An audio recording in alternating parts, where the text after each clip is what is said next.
ಖುಲಾಸೆಗೊಳಿಸುವ ಆದೇಶವನ್ನು ತಳ್ಳಿಹಾಕಿ ಅಪೀಲು ನ್ಯಾಯಾಲಯವು ಕ್ರಿಮಿನಲ್ ಮೊಕದ್ದಮೆಗಳ ಮೂಲಕ ಅಪೀಲು ನ್ಯಾಯಾಲಯವು ಬದ್ಧವಾಗಿರುವ ಪರಿಮಿತಿಗಳನ್ನು ದಾಟಿದೆ ಎಂಬುದು ನಮ್ಮ ಮುಂದಿರುವ ವಾದವಾಗಿದೆ.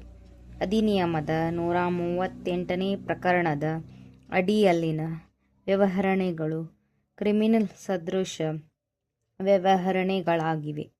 ಇತರ ಕ್ರಿಮಿನಲ್ ಮೊಕದ್ದಮೆಗಳಲ್ಲಿ ಖುಲಾಸೆಗೊಳಿಸಲು ಅನ್ವಯಿಸುವ ತತ್ವಗಳನ್ನು ಈ ಮೊಕದ್ದಮೆಗಳಿಗೆ ಅನ್ವಯಿಸಲಾಗದು. ಪ್ರಸ್ತುತ ಮೊಕದ್ದಮೆಗೆ ಸಂಬಂಧಪಡುವಷ್ಟರ ಮಟ್ಟಿಗೆ ಉಚ್ಚ ನ್ಯಾಯಾಲಯವು ನೀಡಿರುವ 3 ಕಾರಣಗಳ ಜತೆಗೆ ಚೆಕ್ ಹಾಳೆಗಳು ದೂರುದಾರನ ಕೈಗೆ ಹೇಗೆ ತಲುಪಿದವು ಎಂಬುದನ್ನೂ ಸಹ ಮೂಲ ಅಪೀಲುದಾರನು ವಿವರಿಸಿರುವುದಿಲ್ಲವೆಂಬುದು ನಮ್ಮ ಅಭಿಪ್ರಾಯವಾಗಿದೆ.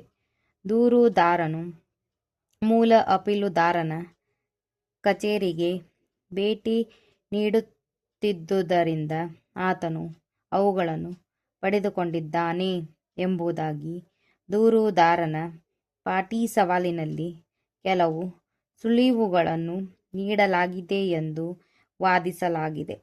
ಮೂಲ ಅಪೀಲುದಾರನ ಕಚೇರಿಗೆ ತಾನು ಕೇವಲ ಭೇಟಿ ನೀಡಿದುದಾಗಿಯೂ ದೂರುದಾರನು ಒಪ್ಪಿಕೊಂಡಿದ್ದನಾದರೂ ಇತರ ಎಲ್ಲ ಸುಳಿವುಗಳನ್ನು ಅಲ್ಲಗಳೆದಿದ್ದಾನೆ. ಆ ತರುವಾಯ ಮೊಕದ್ದಮೆಯ ತನ್ನ ಭಾಗವನ್ನು ಸಾಬೀತುಪಡಿಸುವುದು ಅಪೀಲುದಾರನ ಕೆಲಸವಾಗಿತ್ತು. ಉಚ್ಚ ನ್ಯಾಯಾಲಯವು ಅಧಿನಿಯಮದ 138ನೇ ಪ್ರಕರಣದ ಅಡಿಯಲ್ಲಿ ಮೂಲ ಅಪೀಲುದಾರನು ಅಪರಾಧಿಯೆಂದು ನಿರ್ಣಯಿಸುವ ಅದರ ಅಭಿಪ್ರಾಯದಲ್ಲಿ ಸರಿ ಇದೆ. ಅಪೀಲಿನಲ್ಲಿ ಹಸ್ತಕ್ಷೇಪ ಮಾಡುವ ಯಾವುದೇ ಕಾರಣವು ನಮಗೆ ಕಂಡುಬರುತ್ತಿಲ್ಲ. ತದನುಸಾರವಾಗಿ ಇದನ್ನು ವಜಾಗೊಳಿಸಲಾಗಿದೆ. ಮೂಲ ಅಪೀಲುದಾರನು ಠೇವಣಿ ಮಾಡಿದ ಮೊತ್ತವನ್ನು ಅದರ ಮೇಲೆ ಸಂಚಯವಾದ ಯಾವುದೇ ಬಡ್ಡಿ ಇದ್ದರೆ ಅದರ ಸಮೇತವಾಗಿ ದೂರುದಾರನನ್ನು ಪಡೆದುಕೊಳ್ಳಬಹುದಾಗಿದೆ. ಭಾರತ ಒಕ್ಕೂಟ ಮತ್ತು ಇತರರ ವಿರುದ್ಧ ಆರ್.ಕೆ. ಕುಲಕರ್ಣಿ. ಭಾರತ ಸಂವಿಧಾನದ 226ನೇ ಮತ್ತು 27ನೇ ಅನುಚ್ಛೇದಗಳ ಮೇರೆಗೆ ಸಲ್ಲಿಸಲಾದ ರಿಟ್ ಅರ್ಜಿ. ಅರ್ಜಿದಾರರಾದ ಭಾರತ ಒಕ್ಕೂಟ ಮತ್ತು ಅಂಚೆ ಇಲಾಖೆ ಇವರು OS ಸಂಖ್ಯೆ 170/2016ರಲ್ಲಿ ಹೊರಡಿಸಿದ ದಿನಾಂಕ 22/11/2017 ಆದೇಶವನ್ನು ಪ್ರಶ್ನಿಸಿದ್ದಾರೆ. ಅದರ ಪ್ರತಿ ಅನುಬಂಧ ಎ-ಯಲ್ಲಿದೆ. ಸದರಿ ಆದೇಶದ ಮೂಲಕ ಆಡಳಿತ ನ್ಯಾಯಾಧಿಕರಣವು ಇದರಲ್ಲಿ ಇನ್ನು ಮುಂದೆ ಅನುಕೂಲಕ್ಕಾಗಿ ನ್ಯಾಯಾಧಿಕರಣ ಎಂದು ಉಲ್ಲೇಖಿಸಲಾಗಿದೆ. ಪರಿಮಿತಿ ಇಲಾಖಾ ಸ್ಪರ್ಧಾತ್ಮಕ ಪರೀಕ್ಷೆಗಳ ಆಧಾರದ ಮೇಲೆ ಅಂಚೆ ಸಹಾಯಕ ಹುದ್ದೆಗೆ ಅರ್ಜಿದಾರನ ನೇಮಕಾತಿಯನ್ನು ಮುಂಬಡ್ತಿ ಎಂದು ಪರಿಗಣಿಸಲಾಗದು.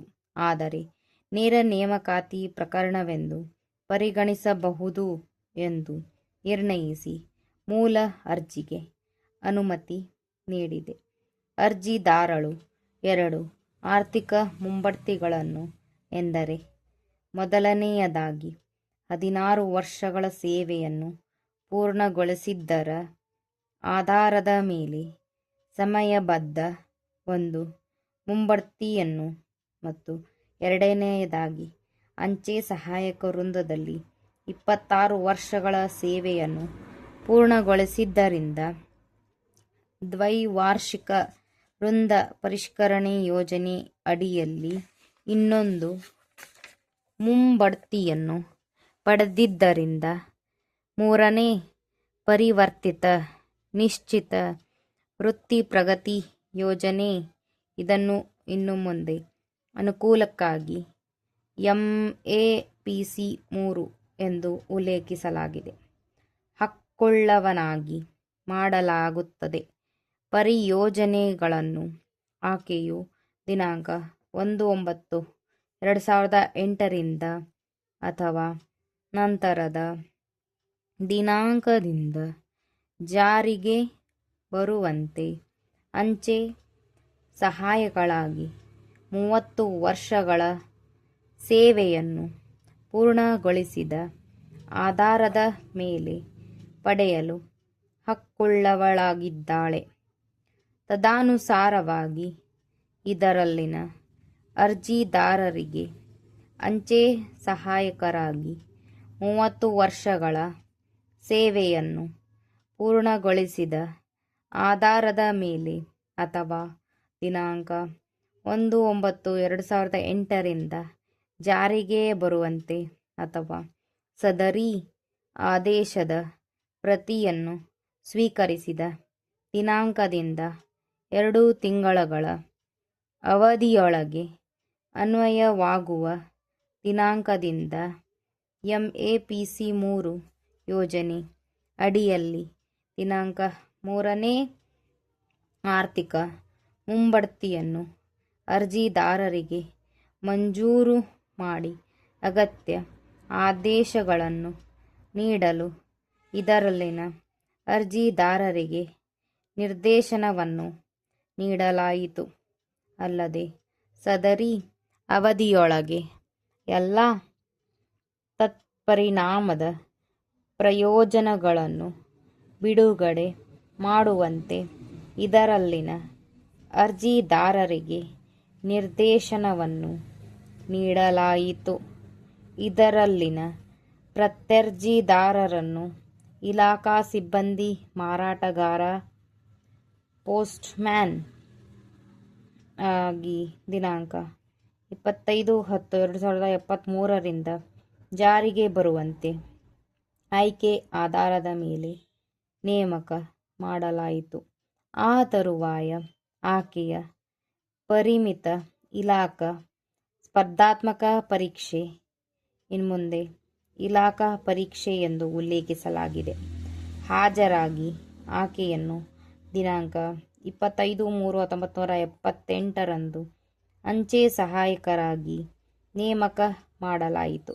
ದಿನಾಂಕ 27/3/1994 ಜಾರಿಗೆ ಬರುವಂತ ಆಕೆಯ ಸೇವೆಯ 16 ವರ್ಷಗಳ ಪೂರ್ಣಗೊಂಡ ನಿಮಿತ್ತ ಇಲಾಖೆಯು ಆರ್ಥಿಕ ಮುಂಬಡ್ತಿಯನ್ನು ನೀಡಿತು ಹಾಗೂ ತರುವಾಯ 26 ವರ್ಷಗಳ ಸೇವೆಯನ್ನು ಪೂರ್ಣಗೊಳಿಸಿದ ನಿವೃತ್ತ BCSRS ಅಡಿಯಲ್ಲಿ ಆಕೆಗೆ ತತ್ಸಂಬಂಧಿ ಪ್ರಯೋಜನಗಳನ್ನು ನೀಡಿತು. ತರುವಾಯದಲ್ಲಿ ಭಾರತ ಸರ್ಕಾರವು ಮಾರ್ಪಡಿಸಿದ ನಿಶ್ಚಿತ ವೃತ್ತಿ ಪ್ರಗತಿ ಯೋಜನೆಯನ್ನು ಕೇಂದ್ರ ಸರ್ಕಾರಿ ನೌಕರರಿಗೆ ದಿನಾಂಕ 1/9/2008 ಜಾರಿಗೆ ಬರುವಂತೆ ಪರಿಚಯಿಸಿತು.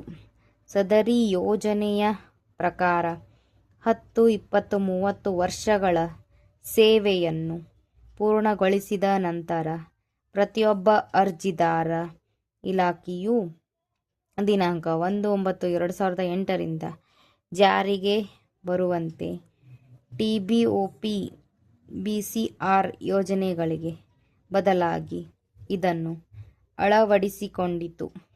ವಿಷಯ ಹೀಗಿರುವಾಗ ಅಂಚೆ ಸಹಾಯಕ ವೃಂದದಲ್ಲಿ 30 ವರ್ಷಗಳ ಸೇವೆಯನ್ನು ಪೂರ್ಣಗೊಳಿಸಿರುವವರೆಂಬ ಆಧಾರದ ಮೇಲೆ MACP 3 ಮಂಜೂರು ಮಾಡುವುದನ್ನು ಅಲ್ಲಗಳೆಯುವುದು ತನಗೆ ಆರ್ಥಿಕ ನಷ್ಟವನ್ನುಂಟು ಮಾಡುತ್ತದೆಂದು ಮತ್ತು ಅನ್ಯಾಯವೆಂದು ವಾದಿಸುವ ಮೂಲಕ ಪ್ರತ್ಯರ್ಜಿದಾರಳು ಅದನ್ನು ಮಂಜೂರು ಮಾಡಲು ದಿನಾಂಕ 9/1/2016 ಒಂದು ಮನವಿಯನ್ನು ಸಲ್ಲಿಸಿದ್ದಾಳೆ. ಆದಾಗ್ಯೂ ಪ್ರಶ್ನಿತ ಆದೇಶದ ಮೂಲಕ ನ್ಯಾಯಾಧಿಕರಣವು ಮೇಲೆ ಹೇಳಿದ ನಿರ್ದೇಶನವನ್ನು ನೀಡಿವೆ. ಇದರಿಂದ ಬಾಧಿತರಾಗಿ ಭಾರತ ಒಕ್ಕೂಟ ಮತ್ತು ಅಂಚೆ ಇಲಾಖೆಯು ಈ ನ್ಯಾಯಾಲಯದ ಮುಂದೆ ಇದನ್ನು ಪ್ರಶ್ನಿಸಿದ್ದಾರೆ.